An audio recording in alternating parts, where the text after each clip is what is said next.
So tara, silipin natin yung unit. Tulungan natin si Janet. Start ikot. Uulong naman ito.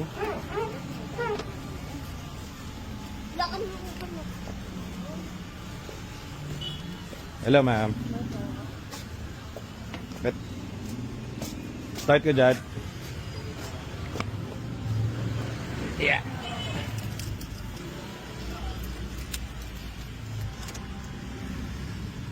One click kaya?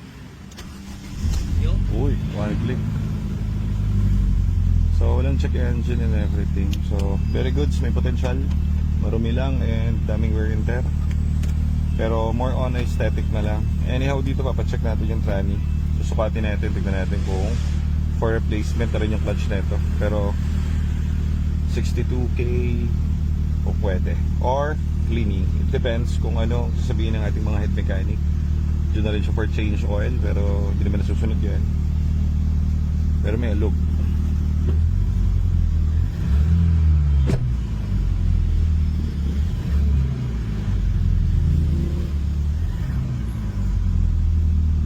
Pwede na.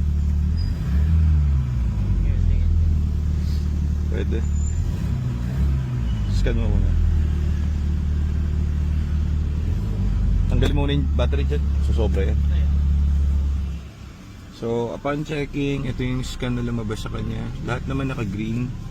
So tugma yung mga chinika sa amin nila, sir at ma'am, na hindi lang talaga nagagamit. Busy sa work. So kailangan nilang i-let go dahil punta silang Boracay at sila ay mag-upgrade ng unit din. Walang kahit anong issue. Instrument panel guys, yung IPC na yan, ito yan. Yan ang instrument panel. So air lang yan, pag clear mo wala. Pero importante itong mga to. ABS kailangan yan, alam nyo naman. Kailangan yan ay naka-green. Then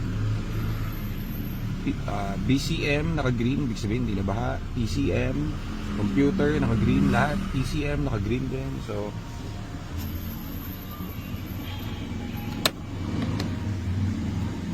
malinis.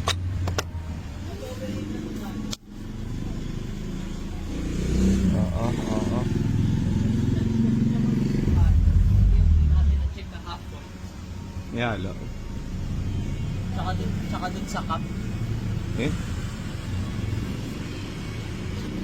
For pandemic. Meron.